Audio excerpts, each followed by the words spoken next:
In this video, we shall look at a problem of determining the speed of a bubble in liquid. Let's assume we have an air bubble, the diameter of which is 2 millimeters, and it rises in a liquid with viscosity 2 poise and density 750 kg per cubic meter. It is an air bubble, so let the density of air in the bubble to be 1.15 kg per cubic meter. The question is, with what terminal speed does the bubble rise in the liquid? So let's assume that is the bubble. It's rising, so the motion is vertically upward. The radius of the bubble is r. We know the diameter, so the radius is diameter divided by 2. So in this case, the radius of the bubble is 1 millimeter. The density of air in the bubble, let's call it rho, and the density of the liquid in which it is moving is rho prime. So rho prime is 750 kg per cubic meter, and rho is 1.15 kg per cubic meter. The bubble is rising up, so that is the direction of the motion. We want to determine the terminal speed of this bubble as it rises in the liquid. Let's assume the terminal speed is v sub t. The first thing to do is to label all the forces that are acting directly on this air bubble. The first one is, of course, its weight, W. And of course, there is this buoyant force. Let's call it F sub B. And since the bubble is moving upward, there will be a viscous force, or the force due to the viscosity of that liquid, and it would act directly opposite to the direction of motion. So let's label it here as Fv. So you see, the force due to viscosity is a type of drag force because it opposes motion. We can also assume it to be a type of frictional force that is acting within the liquid on the bubble. We are to calculate the terminal speed, the maximum speed, that is. When the air bubble is moving with the terminal speed, it is no longer accelerating. That means the net force on this bubble is 0. So the upward force must be balanced by all the downward forces. That means we can write the buoyant force equals the weight plus the force due to viscosity. Let's look at each of these three forces. The simplest is the weight. What is the expression for the weight of the bubble? The weight of the bubble is the mass of the bubble times the gravitational acceleration. But we know the mass of the bubble equals the density of that bubble times the volume of the bubble. So we know the density is rho. The volume of a spherical bubble is 4/3 pi, the cube of its radius.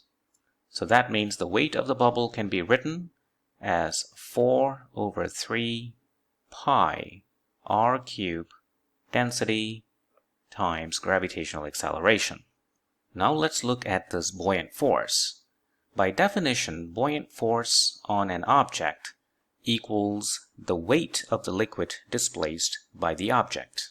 In this case, the object is the bubble, and the liquid is the liquid outside with density 750 kg per cubic meter in which the bubble is moving.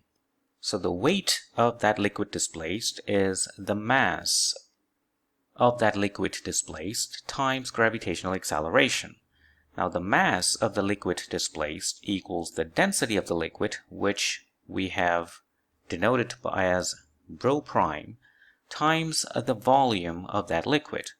However, the volume of the liquid displaced equals the volume of the bubble, so it is 4/3 pi r cubed. Putting this expression in here, we will get the expression for the buoyant force, which is 4/3 pi r cubed rho prime g.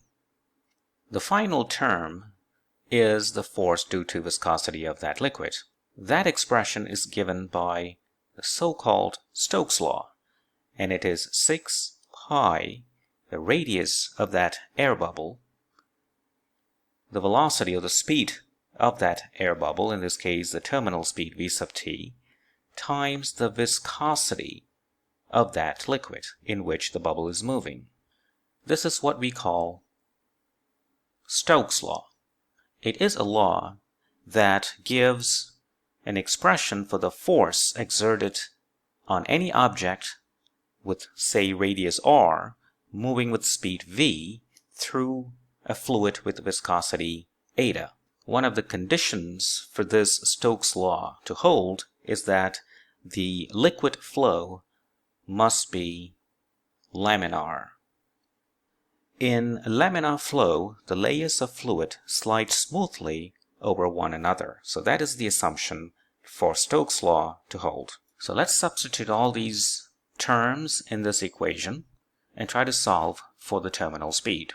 So F sub v equals Fb minus W. So the drag force is 6 pi r v t eta, and that equals the buoyancy, which is 4 over 3 pi r cube g rho prime minus the weight, which is 4 over 3 pi r cube rho g. We can combine the two terms on the right in a following manner. So the left-hand side is 6 pi r vt eta equals 4 over 3 pi r cube g rho prime minus rho. This pi will cancel that pi. This r will cancel that r, and making it a square like that. We can even bring the 6 to this side. It will become 4 over 18 or 2 over 9. And finally, take the viscosity to that side and it will become 2 over 9 eta. And this is the expression that we need to calculate the terminal speed. So let's put in the numbers to calculate the terminal speed. So 2 over 9. Now eta is the viscosity and it's given as 2 poise. 2 poise, you have to change that into SI units. The conversion is 1 poise equals 0.1 Newton second per meter squared. So 2 poise equals 0.2 Newton second per meter squared. So that is your viscosity eta.